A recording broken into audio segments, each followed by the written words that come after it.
Olá, seja bem-vindo ao Videozoide número 3, Fundamentos do Vídeo Digital. Eu sou Alex Afonso, e na aula de hoje vou falar sobre os diversos termos técnicos que estão sempre presentes em qualquer trabalho que envolva a edição ou pós-produção de vídeo ou filme. Eu sei que a correta configuração de um projeto sólido depende do entendimento de diversos parâmetros, e isso sempre confunde aqueles que ainda têm dúvidas sobre um ou outro termo. Mais do que isso, tais termos, que estão presentes em softwares como Premiere Pro ou Final Cut, After Effects ou Motion, por exemplo, representam os fundamentos do vídeo digital. Ou seja, entender o que é o vídeo digital e as suas características é essencial para se fazer uma configuração de projeto correta e não ter surpresas no final do processo. Assim, ao concluir essa aula, você saberá exatamente o que significam termos como frame size, frames per second, pixel aspect ratio, lower and upper field, progressive ou interlaced scan, iframe ou GOP, além de diversos outros. Também para te auxiliar no estudo posterior à aula, você vai poder baixar os arquivos de imagens que eu estou utilizando nela. Para isso, é só você se registrar gratuitamente no site. Então vamos lá, vamos à aula.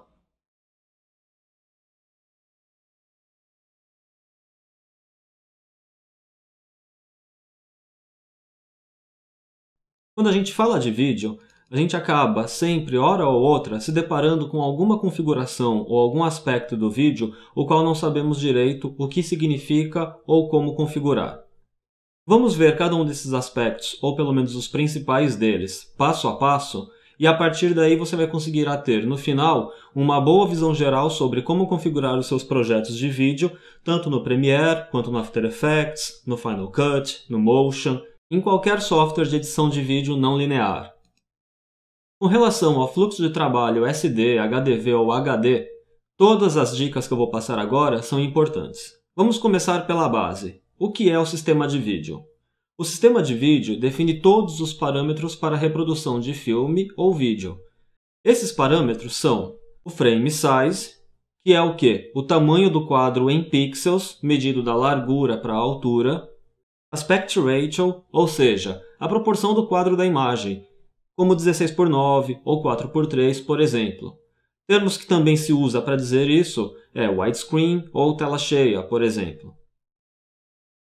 Outro aspecto, frame rate ou FPS, quadros por segundo. Essa taxa que determina quantos quadros ou fotogramas por segundo são tocados durante a reprodução. Além disso, ainda há a quantidade de linhas por quadro, por exemplo, 525 no sistema NTSC e não os 480. 480 é a altura do quadro. Outro aspecto é a forma e o modo de varredura da imagem, que determina se ela vai ser uma imagem progressive ou interlaced. E além disso, ainda temos a definição do centro da imagem, que é tirado através de padrões elétricos analógicos, como o NTSC, ou digitais, como o SDI, e também a definição da grade de pontos ou pixels de amostragem da imagem, o que determina a sua resolução vertical e horizontal. Eu vou abordar cada um desses aspectos passo a passo para você conseguir entender melhor o que cada um desses termos significam. Em primeiro lugar, é importante a gente saber quais são as diferenças entre os tamanhos de quadro de vídeo. O mais comum é o quadro NTSC, ou o quadro que representa o tamanho da imagem no tipo de reprodução ou transmissão analógica adotado pelo sistema NTSC. Esse quadro tem o tamanho de 720 pixels de largura por 480 pixels de altura. Aqui no Brasil, esse é o formato que foi adotado como padrão também para a transmissão dos programas de televisão ou de filmes pela televisão. Ou seja, até um tempo atrás, enquanto ainda produzíamos conteúdo em SD, a gente tinha que criar e produzir o resultado final neste tamanho de quadro, 720 por 480 pixels. O mesmo vale para o sistema PAL, só que o quadro muda um pouco. Ele é de 720 por 576 pixels. A altura do quadro no sistema PAL padrão europeu é um pouco diferente do NTSC, que é o padrão norte-americano e também japonês, e que, por contrapartida, é um pouco do padrão brasileiro também para a transmissão analógica do sinal de TV. Com o advento da imagem HD, começaram a surgir diversos outros tamanhos de quadros. Vamos ver alguns deles. Tivemos primeiro um dos quadros chamado HDV. HDV é o formato HD e o quadro gerado por ele é de 1280 pixels de largura por 720 de altura. Temos também o quadro HD, que é de 1440 de largura por 1080 de altura. E temos também o quadro HD de 1920 de largura por 1080 de altura. Este quadro HD de 1920 por 1080 é que foi adotado como padrão da transmissão de alta definição, tanto na Europa, quanto nos Estados Unidos, quanto no Brasil, no Japão, em todos os países. Esse formato HD também acabou sendo chamado por todos como Full HD, para representar este padrão que foi adotado no sistema de transmissão de televisão. Então vejam bem a diferença entre o antigo NTSC de 720 por 480 pixels aqui em cima para o novo HD de 1920 por 1080 pixels. Isso torna claro que se produzirmos uma imagem ou se captarmos uma imagem com formato NTSC e tivermos que finalizá-la em formato HD, a quantidade em tamanho que a gente vai ter que ampliar essa imagem para ela se adaptar ao novo formato é muito grande, e isso com certeza vai fazê-la perder qualidade. Já o inverso acaba sendo menos comum. É difícil a gente produzir conteúdo HD para finalizar em NTSC hoje em dia, para finalizar em padrão SD, a não ser que a gente vá usar esse material para transmissão ou para conversão para DVD ou em algum sistema que ainda rode na maneira analógica e não da forma digital. Fora o sistema HD, o que nos deu então esse tamanho de quadro padrão adotado no mundo inteiro, há ainda também formatos maiores, tamanhos maiores de quadros usados no cinema, como por exemplo o formato 2000, que tem 2048 pixels de largura por 1556 de altura, e tem também, por exemplo, o formato 4000, em que temos 4096 pixels de largura por 2304 de altura. Este formato 4000, por exemplo, ele é usado pelas filmadoras RED, que são utilizadas para a produção de cinema e são filmadoras digitais recentes. E vale a pena até você dar uma conferida. Procure na internet por RED e dê uma lida um pouco sobre este formato utilizado no cinema digital hoje em dia. Mas vamos lá. Além do frame size, com esse gráfico todo você consegue perceber então a diferença entre todos os tamanhos de imagem. Qual é outro aspecto importante? O segundo aspecto mais importante com relação ao tamanho da imagem é o aspect ratio. O que é o aspect ratio e como ele influencia a proporção da imagem?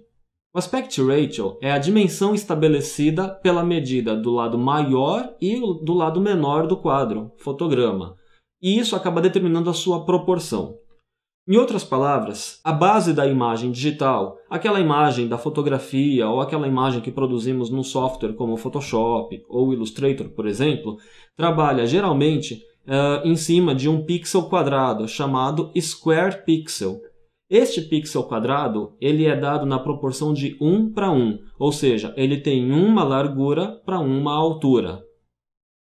O padrão NTSC analógico, ou seja, o utilizado nas transmissões de TV convencionais e não digitais, este padrão NTSC tem dois formatos diferentes de pixel, dois aspect ratios. Um que é o 0.9 para 1, padrão também chamado de 4 para 3. O que quer dizer? É o padrão que a gente costuma chamar de tela cheia, full screen. Com esse padrão, o pixel ele é um pouco mais estreito do que o pixel quadrado nativo da imagem digital. Então ele é um pixel retangular estreito e gera uma imagem que tem aproximadamente 1,33 de valor no que diz respeito à sua proporção de quadro. Este valor 1,33 nada mais é do que o tamanho da imagem, largura dividido pela sua altura. Também no sistema NTSC convencional, existe o formato de pixel aspect ratio 1.2 para 1, que é o do padrão NTSC widescreen, ou 16:9, como é chamado, também gerando uma proporção de imagem de 1.77. As diferenças entre o formato 4:3 do NTSC ou 16:9 também do NTSC, só que widescreen, é bem nítido quando a gente, por exemplo, assiste filmes que foram transformados para a televisão no formato widescreen, só que são assistidos em uma TV 4:3, uma TV full screen. Nesse caso, acontecem duas coisas. Ou a imagem fica cortada, porque essa lateral fica um pouco para a direita e um pouco para a esquerda do tamanho da tela, 4:3, ou nós temos que diminuir a imagem do widescreen para ela caber dentro deste espaço da imagem tela cheia, o que acaba gerando aquilo que a gente chama de tarja preta, ou lower third, que são as tarjas pretas em cima e abaixo da imagem que está sendo reproduzida. Ou seja, de qualquer maneira, a gente não perde imagem quando reduzimos o tamanho da tela widescreen para caber na tela padrão 4:3 full screen. A gente perde imagem se não reduzirmos o widescreen e deixarmos rodar só o centro dela na área disponível da tela 4:3. De forma parecida, o sistema PAL convencional, não digital, também tem essas duas variantes. A variante 4:3 Full Screen, onde o pixel é de 1.09:1, ou seja, também é retangular, só que um pouco mais largo que o pixel original da imagem digital, que é 1:1. E o sistema PAL Widescreen, 16:9, tem um pixel de 1.45:1, uma imagem também retangular, um pixel retangular, maior do que o retangular do widescreen e, obviamente, diferente do padrão quadrado da imagem digital. Quando a gente passa a falar da imagem de alta definição, dos sistemas de transmissão de alta definição ou da forma como a imagem HD é gerada e processada, a gente passa a ter padrões de tamanho de pixels diferentes, que variam, por exemplo, de 1:1, pixel quadrado, como é o do padrão AVCI 100/720p, onde o pixel é quadrado, mas devido à largura do quadro, ao tamanho do quadro, que é 1920 por 1080, a gente tem a proporção de imagem de 1.77, ou seja, isso nos leva também ao formato widescreen. É sabido que todo formato HD ele é widescreen, então veja que embora o pixel tenha proporções diferentes, aspect ratio diferentes, todos eles geram imagens do padrão 1.77, que é o padrão widescreen. Então, eu tenho um exemplo aqui, 1.33:1, que é do formato AVCI 50/720p, em que o aspect ratio é HD anamorphic. 1.33:1 também de um outro formato que é o AVC HD 1080i, o pixel também é o HD anamorphic. Tem o padrão 1,5:1 da Panasonic DVC Pro HD 1080i, o pixel também é HD anamorphic. E da filmadora Red, aquela de cinema com 4034 pixels de largura que eu acabei de falar, ela tem o pixel quadrado 1:1. Só que devido ao tamanho do quadro, ela também é uma imagem widescreen com um square pixel. Então, esta questão do pixel em si, do formato, da proporção do pixel, acaba às vezes gerando uma certa dificuldade com os editores na hora de criar uma imagem que vá ser incorporada num projeto com um pixel diferente do pixel quadrado original das imagens digitais. No final dessa explicação toda dos aspectos do vídeo, eu vou dar uma dica com relação a essa questão da criação de uma imagem ou da manipulação de uma imagem no Photoshop para posterior inserção num vídeo ou numa edição de vídeo no Premiere ou no After Effects, por exemplo. Mas vamos seguindo. O próximo aspecto de vídeo que também é importante entender é o frame rate. O frame rate refere-se à quantidade de quadros, fotogramas, que são reproduzidos por segundo através de um sistema de transmissão, seja ele cinema, TV ou web. Este valor influencia a fluidez da imagem em movimento, ou seja, quanto menos quadros por segundo, menos natural será a passagem de um movimento para outro neste filme. O cinema, antigamente, usava uma taxa de quadros por segundo de 16. e agora ele usa 24 quadros por segundo. Já na televisão, a gente acaba utilizando o padrão filme para NTSC, que é de 23,976 quadros por segundo, ou seja, esse padrão então é chamado de NTSC filme. O padrão mais comum NTSC utilizado é o de 29,97 quadros por segundo. Então, qualquer edição de material que vá ser utilizado na transmissão em TV, aqui no Brasil, por exemplo, adota essa taxa de quadros por segundo, 29,97. E ainda temos as variantes de 30, 59,94 e 60 quadros por segundo. Uma coisa curiosa, muitas filmadoras HD filmam a 59,94 quadros por segundo.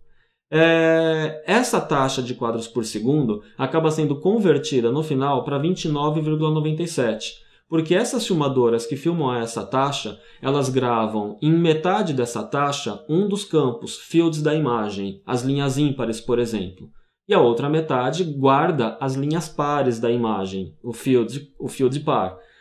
E aí esses dois fields são misturados, né, são mesclados, e isso gera a imagem final numa taxa de 29,97 quadros por segundo. Daí existir essa variante de dobro de taxa de quadros para um mesmo sistema. Para o sistema PAL é mais simples, existem só duas variantes, 25 quadros por segundo, que é o padrão, e 50 quadros por segundo para esses sistemas em que a filmagem é entrelaçada, onde metade dos quadros gravam as linhas pares e a outra metade dos quadros gravam as linhas ímpares, para, ao se juntar tudo isso, obter-se os 25 quadros por segundo final. E para a internet, quando se fala de vídeo para a internet ou de animação para a internet, é comum se utilizar 15 quadros por segundo, por ser uma taxa mais baixa, mas isso, quando se fala em animação, acaba fazendo com que a animação fique um pouco truncada, ou seja, os movimentos não ficam tão fluidos. Por isso usa-se muito 21 ou também 24 quadros por segundo em animações para a web. Um outro aspecto, e aí caindo um pouco nessa questão da imagem entrelaçada na captura que eu estava falando, é a diferença entre progressive e interlaced. Esses dois termos se referem à maneira como a imagem é construída na reprodução de um filme, quer seja na TV, no cinema ou na web. A imagem entrelaçada, interlaced scanning, forma-se de que forma? Cada frame ele é dividido em linhas que são chamadas de fields, e essas linhas são nomeadas como pares, even, ou ímpares, odd, e elas são lidas através de um processo chamado varredura, que é o scanning. Esta varredura ocorre de maneira alternada nos sistemas de transmissão de TV tradicionais, inclusive todos os sistemas SD. O que isso quer dizer? Quer dizer que uma linha de varredura monta a linha par, por exemplo, e depois uma segunda linha de varredura monta a linha ímpar de um desses quadros dos 29,97 por segundo que o sistema NTSC tem, por exemplo. Nesse sentido, a imagem ela é construída da seguinte maneira. A gente acaba tendo, numa das linhas de varredura, a montagem das linhas pares e numa segunda linha de varredura, a montagem das linhas ímpares. Juntando-se a imagem formada pelas linhas pares com a imagem formada pelas linhas ímpares, obtém-se o quadro total. Esta imagem ela acaba tendo uma resolução um pouco inferior ao quadro que é composto através do modo progressive, chamado Non-Interlaced Scanning. Neste modo progressivo, cada frame é carregado na tela a partir de uma leitura contínua, daí o nome Progressive Scan, de todas as suas linhas de resolução. Esse modo progressivo é usado em diversos sistemas de transmissão HD, bem como no cinema e na web. Neste caso, a imagem, ou seja, cada um dos frames de tantos quadros por segundo que o vídeo tiver, é construída de uma só vez, ou seja, não há uma divisão em fields, e por não haver divisão em fields e a imagem não precisar ser remontada para a apresentação na tela, não há também a pequena perda de qualidade que acontece no caso da imagem entrelaçada. De qualquer maneira, é preciso sempre saber onde o seu vídeo vai ser executado ou onde ele vai ser transmitido e qual é o processo de transmissão ou qual é o sistema de transmissão adotado pela emissora ou pelo sistema onde você vai colocar o seu vídeo para determinar se você deve sempre finalizá-lo no modo interlaced ou no modo progressive. E ao finalizar ou ao trabalhar com um vídeo no modo Interlaced, é preciso sempre estar atento à opção Lower Field, as linhas pares, ou Upper Field, as linhas ímpares. Tanto no Premiere quanto no After Effects, por exemplo, quando a gente vai renderizar, exportar um vídeo final, a gente tem que optar, se o padrão for entrelaçado, se no entrelaçamento as linhas pares, Lower Field, serão processadas primeiro, ou as linhas ímpares, Upper Field, serão processadas primeiro. Por padrão, no sistema de transmissão SD, que é o tradicional não digital, usa-se Lower Field. E no sistema HD, usa-se Upper Field. E uma inversão dessas configurações acaba gerando um defeito na imagem, em que a imagem fica balançando na tela. A gente costuma dizer que a imagem está batendo. Então preste bastante atenção nessas configurações de Interlace de Progressive Scan, porque elas são realmente importantes para a produção de vídeo no formato certo para a transmissão final que você for adotar. Como a quantidade de quadros por segundo de um filme produzido para cinema é diferente da quantidade de quadros por segundo de um filme que vai ser transmitido numa TV com sistema NTSC, por exemplo, há um outro aspecto que deve ser observado, que é o chamado de telecinagem, ou um processo chamado 3:2 pull-down.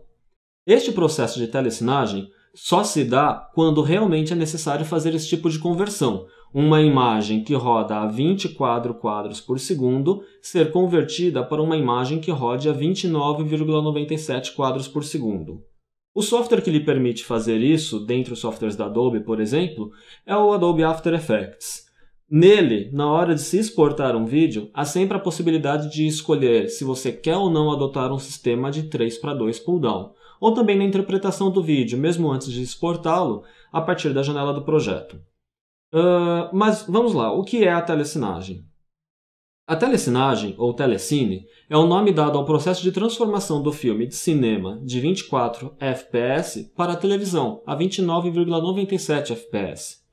Este processo utiliza os fields, linhas pares e ímpares, dos quadros para replicá-los de maneira a gerarem um quadro a mais a cada 4. Dê uma olhada aqui no gráfico. A cadência, que é o nome dado a este processo de a cada 4 conseguir gerar 5 quadros, ocorre da seguinte maneira. A gente tem em cada quadro 2 fields, aqui representados por A1, A2. Os fields, lembrando, não é o que esse gráfico aqui mostra, não é a metade de cima ou a metade de baixo. Os fields são as linhas pares horizontais e as linhas ímpares também horizontais, odd, even, lower, upper. Aqui está dividido dessa forma só para a questão de representação de lower field e upper field, ou linha par e linha ímpar. O que ocorre? Para de cada 4 quadros do filme obter-se 5, e adequá-lo então ao sistema de transmissão para a TV, é necessária a repetição dos fields em determinada ordem, gerando-se a quantidade exata dos quadros finais. Existem diversos modos de repetição desses fields. Alguns deles estão demonstrados aqui do lado. Por exemplo, existe o modo 2:3 pull-down. Neste modo, o que ocorre? O primeiro quadro ele passa, de acordo com a cadência, os seus 2 campos, upper e lower. O segundo quadro passa 3 campos, um upper, um lower e mais uma vez o upper. O terceiro quadro passa 2 campos, lower e upper. E o quarto quadro passa 3 campos, lower, upper e lower.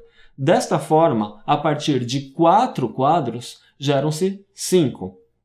Aqui fica claro que há uma repetição, então, de um dos fields do segundo quadro e de um dos fields do quarto quadro. O segundo exemplo, como o número demonstra aqui, ocorre da seguinte maneira. O primeiro quadro carrega 2 fields, o segundo quadro carrega 3 fields, o terceiro quadro carrega mais 3 fields e o último quadro carrega 2 fields. E o terceiro exemplo que eu tenho aqui, 2:2 pull-down, carrega a imagem ou transforma, faz a telecinagem da imagem através da repetição apenas do último quadro. Então veja que o quarto quadro é inteiramente repetido para produzir o quinto. Estes são alguns modelos. No After Effects, quando a gente vai fazer esse tipo de configuração, a gente se depara com nomenclaturas W, S, S, W, W, por exemplo. O que o W e o S querem dizer é W de whole, ou seja, o quadro inteiro, e o S de split, ou seja, um field do quadro. Além desses aspectos que eu demonstrei até agora que envolvem a imagem de um filme, a gente ainda tem um outro aspecto que é o formato em relação à compressão e tamanho de arquivo que é gerado. Desde o início da produção de material HD até hoje, já foram criados diversos formatos que geram tamanhos de arquivos diferentes, devido à forma de compressão de imagem adotada. Essa tabela demonstra um pouco as diferenças entre esses formatos. O formato HDV ele tem um data rate de 3.75 MB por segundo. Utilizando uma compressão GOP, gera arquivos de 13 GB por hora. O formato DVC Pro HD já tem uma taxa de compressão de data rate muito mais alta, 15 MB por segundo, e usa uma compressão diferente, iframe, que também acaba gerando um tamanho de arquivo muito maior, cerca de 48 GB por hora. O formato ProRes 422 tem uma taxa, um data rate de 18.125 MB por segundo, também usa a compressão iframe e gera arquivos de 65 GB por hora. O formato ProRes 422 tem uma taxa de 27,5 MB por segundo e na compressão iframe gera 99 GB por hora de tamanho de arquivo. Os formatos XDCAM HD e XDCAM EX têm a mesma taxa de data rate, 4.375 MB, utilizam a compressão GOP e geram 16 GB de arquivo por hora. E o formato HDCAM e HDCAM SR são os que geram arquivos maiores, porque eles têm um data rate muito alto, de 25 a 50 ou de 50 a 100 MB por segundo, e utilizando a compressão iframe, chegam a gerar arquivos de 90 até 360 GB por hora. Mas o que vem a ser a compressão GOP ou a compressão iframe? Esta informação, ou esse tipo de compressão GOP iframe, ela está presente na compressão MPEG-4 e ela determina a forma como a imagem é processada. A compressão GOP ela gera arquivos menores no resultado final se comparada à compressão iframe, mas a qualidade da imagem ou a qualidade contínua da imagem de uma compressão iframe é maior do que aquela obtida pela compressão GOP. E por que isso? Na compressão iframe, o que a gente tem é cada quadro sendo processado e armazenado no arquivo final por completo, não havendo análises específicas de um quadro que se replicam em outro. Todo quadro é seu próprio índice, daí o nome iframe. Então, por exemplo, aqui eu tenho uma sequência de quadros e cada quadro é comprimido de acordo com a informação de pixels que existe nele. E isso é guardado no arquivo final. Daí, cada quadro ser seu próprio índice, ter sua própria informação de compressão.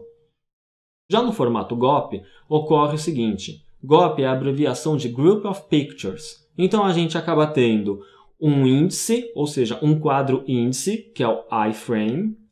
A partir desse quadro índice, o sistema de compressão armazena em informação de dados quais são os pixels que existem neste iframe e como estes pixels se comportam nos frames seguintes do mesmo grupo. Então, os frames seguintes do mesmo grupo, representado por um único iframe, são criados a partir desses dados armazenados em texto junto da compressão. Dessa forma, o primeiro quadro é analisado e seus dados são transcritos para os quadros subsequentes do mesmo grupo. Somente o próximo grupo terá um novo índice iframe, que determinará a composição de sua imagem, e assim por diante. Uma questão que envolve um pouquinho essa diferença entre iframe e GOP é a seguinte.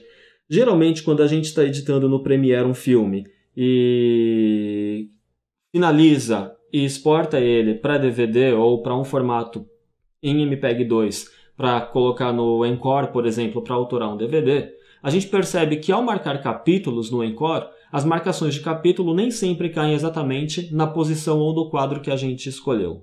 Isto ocorre porque se a compressão já foi feita no formato GOP, a marcação de capítulo só consegue cair nos frames de índice, no iframe. Então, por exemplo, se eu quero num frame como este aqui, por exemplo, marcar um capítulo, ao fazer a marcação de capítulo aqui, o capítulo cairá no iframe, no índice desse grupo todo, e não exatamente no quadro em que eu queria. Por isso é muito mais interessante já fazer as marcações de capítulo para um filme que vai ser exportado para o Encore diretamente no Premiere, porque se eu marco um capítulo num frame específico no Premiere, durante a exportação, este frame onde o capítulo foi marcado, ele é transformado em um iframe, então ele vira índice para um próximo grupo obrigatoriamente. E isso faz com que a gente consiga, então, aí sim, ter os capítulos marcados exatamente no quadro desejado. Enfim, fora essa questão, uma informação interessante que a gente pode ter também é relativa às mídias que são usadas para armazenamento de todos esses formatos de vídeo que a gente conhece. As mídias mais comuns estão aqui nessa tabelinha. Então, armazenamento em fita, quem usa esse tipo de armazenamento? Os formatos HDV, o formato DVC Pro HD, HDCAM e HDCAM SR. Em disco rígido, por exemplo, também temos o formato HDV, o ProRes 422 e o AVC HD. Em cartão de memória, memória flash, temos o DVC Pro HD, P2, AVC Intra, AVC HD, XD-CAM EX e SXS. E em mídia ótica, em Blu-ray, a gente tem o XD-CAM HD, por exemplo. Sabendo exatamente qual tipo de mídia é utilizada para armazenamento de cada formato de arquivo, já nos diz exatamente se esse tipo de vídeo vai precisar ser capturado ou apenas transferido para a minha máquina para edição. Somente o material que é armazenado em fita precisa ser capturado para a posterior edição. Todo material armazenado em disco rígido ou memória flash deve apenas ser transferido para a estação de trabalho e importado para o software de edição não linear, como o Premiere, por exemplo. Deixa eu demonstrar agora um pouquinho como, em primeiro lugar, a questão do pixel, do aspect ratio, né, que é a proporção do pixel, se dá na imagem digital e na transposição dessa imagem para um software de edição de vídeo, e também mostrar um pouquinho onde a gente consegue perceber essas configurações todas nos softwares em si. Vamos lá. Primeiro aqui no Photoshop. Quando eu crio um arquivo novo no Photoshop, eu tenho a possibilidade de escolher aqui na guia preset a opção Filme Vídeo. E escolhendo a opção Filme Vídeo, na opção Size, eu posso escolher qual formato de vídeo eu quero que a minha imagem tenha, indo desde o mais convencional, que é a NTSC-DV, até o formato 4K das filmadoras RED. Quando eu escolho um desses, por exemplo, o NTSC-DV Widescreen, automaticamente o Photoshop já carrega o tamanho de quadro e resolução corretas para mim aqui, e carrega também aqui embaixo a informação de Pixel Aspect Ratio, ou seja, a proporção do pixel. Lembram que eu falei? Formato NTSC Widescreen tem o pixel de 1.2 para 1. Bom, que eu crio a imagem assim. Ok? E olha só, eu tenho a imagem no formato widescreen do padrão NTSC-DV. Às vezes ocorre o quê? Eu preciso abrir uma foto, preciso editar essa foto, fazer algum retoque, fazer alguma modificação nela para incorporar essa foto num software de edição de vídeo, adequando a um formato específico, como o NTSC-DV Widescreen. Nesses casos, para evitar possíveis distorções da foto no projeto que eu estiver trabalhando, eu posso fazer o quê? Eu posso, depois de ter tratado ou manipulado essa foto do jeito que fosse necessário, arrastá-la para o meu arquivo criado no Photoshop como o padrão NTSC-DV Widescreen. Aí eu redimensiono de acordo com o necessário e defino o enquadramento que eu vou querer ou que eu vou precisar utilizar para esta foto.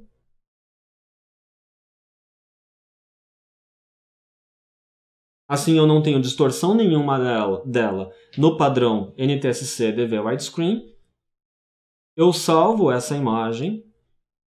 Então vou salvá-la aqui no meu desktop, em JPEG, como foto NTSC Widescreen. Qualidade 10. E daqui a pouco eu importo essa foto lá para o Premiere para a gente ver. Por exemplo, se eu não me preocupasse em fazer isso e importasse a foto original para o software de edição de vídeo e precisasse fazer modificações no tamanho de tela, no formato de tela utilizado na edição, o que poderia ocorrer com essa imagem é isso aqui. É como se eu estivesse mudando o Pixel Aspect Ratio. Então a imagem, a foto original, tem pixel quadrado. Se eu modificá-la a partir do original para um pixel retangular do formato tela cheia DV-NTSC, eu fico com uma imagem mais estreita. Logo, porque o formato NTSC tela cheia tem um pixel retangular mais estreito que o quadrado. Se eu fizer a conversão dela para o padrão widescreen NTSC, eu tenho uma foto com um redimensionamento retangular mais largo do que o padrão original que ela era antes. Imagine se eu fizesse a conversão desta imagem somente assim para o padrão HD Anamorphic, como este daqui, por exemplo. Ou, melhor, como esse, o DVC Pro HD. Veja o que aconteceria. Eu teria um esticamento maior ainda da imagem. Então, para evitar esse tipo de distorções, de acordo com um projeto já pensado e estruturado, o ideal é copiar a foto original para dentro de um arquivo novo criado no Photoshop, já com o Pixel Aspect Ratio correto, e fazer os redimensionamentos da imagem necessários para enquadrá-la naquele formato de tela. Lá no Premiere. Ao criar o projeto no Premiere, a gente se depara com esta janela inicial, que permite que a gente escolha qual formato de vídeo a gente vai querer que seja adotado como padrão para a sequência inicial, o timeline inicial do Premiere. Dentro de cada uma dessas categorias, a gente tem já pré-definições exatas de acordo com os formatos de vídeo mais comuns no mercado. Então eu tenho aqui dentro da pasta DV-NTSC o padrão Standard. Se eu olho aqui do lado direito, eu tenho a informação 720 por 480 pixels, e o Pixel Aspect Ratio 0.9. Se eu olhar o widescreen, tem a mesma coisa, 720 por 480 pixels e o Pixel Aspect Ratio de 1.2. Se eu olhar o formato PAL, exatamente a mesma coisa, 720 por 576 pixels e um Pixel Aspect Ratio de 1.09, e no formato widescreen, Pixel Aspect Ratio de 1,45. De igual maneira, eu tenho essas informações ou essas pré-definições para os formatos AVC Intra, por exemplo, em que eu tenho o quadro de 1920 por 1080 com o pixel quadrado, ou o padrão AVC HD 1080i, por exemplo, em que eu tenho o quadro de 1440 por 1080 com o pixel HD Anamorphic de 1.33, e assim por diante. Por exemplo, se eu criar um projeto aqui no padrão DV-NTSC Widescreen, que foi aquele que eu usei para aquela imagem que eu acabei de colocar na minha área de trabalho. E aqui no Premiere, importar aquela foto, então, a priori, o que eu espero? Eu espero que se eu colocar esta imagem no timeline, ela preencherá a tela toda do meu programa. Curiosamente, não é isso que está acontecendo. Ao colocar a imagem aqui, eu percebo que ela ficou espremida, como se ela estivesse num padrão diferente daquilo que eu criei no Photoshop.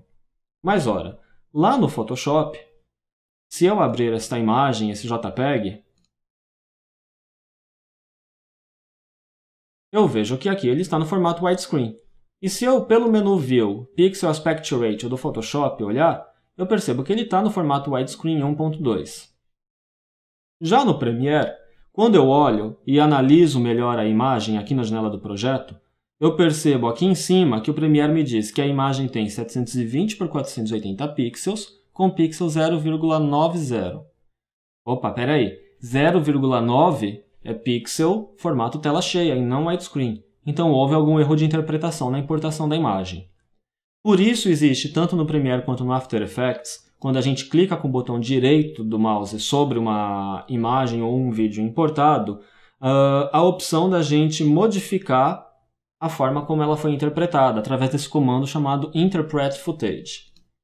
Ao entrar no comando Interpret Footage, uma das coisas que a gente pode fazer é fazer a imagem ficar de acordo com um padrão de pixel específico. Então, no meu caso, eu vou mudar para widescreen. Ok. E olha só, agora eu tenho a imagem no formato correto, widescreen, como eu a produzi lá no Photoshop, e preenchendo a minha tela, sem distorção nenhuma. Então, nunca se esqueçam, importou uma imagem para o software de edição de vídeo ou de pós-produção como After Effects. Você tem certeza que a imagem foi produzida da forma correta e ainda assim, após importar, parece que há distorções? Verifique a interpretação dela através do comando Interpret Footage, que no Premiere fica aqui, e deixa eu mostrar lá no After Effects. Olha só, aqui no After Effects eu importo a mesma imagem. Olha lá, ela veio aqui em cima com a informação de 0,9, o que está errado. Então eu clico com o botão direito, Interpret Footage, Man. E aqui eu mudo a opção do pixel para widescreen. Assim, ao colocá-la no timeline, eu tenho ela na minha tela sem distorção nenhuma.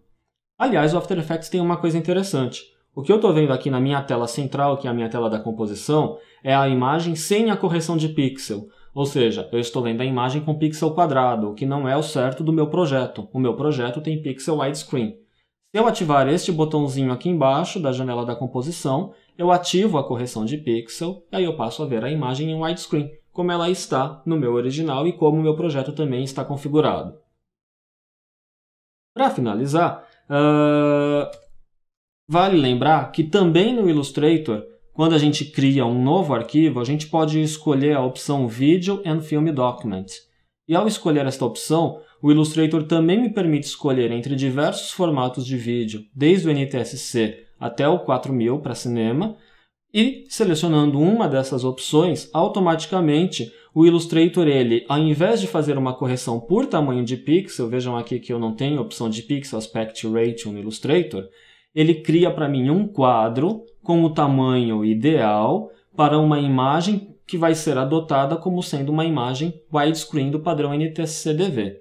Neste caso, através do Illustrator, a imagem terá Square Pixel, mas ela terá mais pixels de largura do que a altura para compensar aquela dimensão exata que a imagem em determinado padrão tem que ter.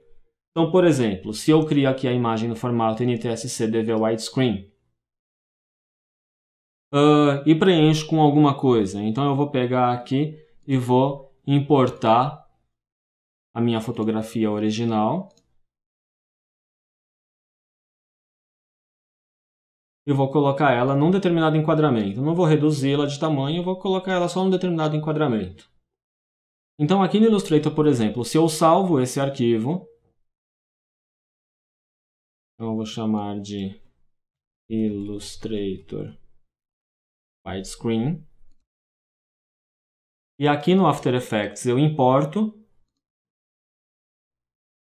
Vejam que eu tenho uma imagem com 873 por 480 pixels com pixel quadrado. E ao puxá-la aqui para o meu timeline, eu tenho esta imagem então preenchendo o espaço ideal aqui, o espaço de tela disponível, exatamente igual ao que eu tinha antes da imagem JPEG produzida no Photoshop.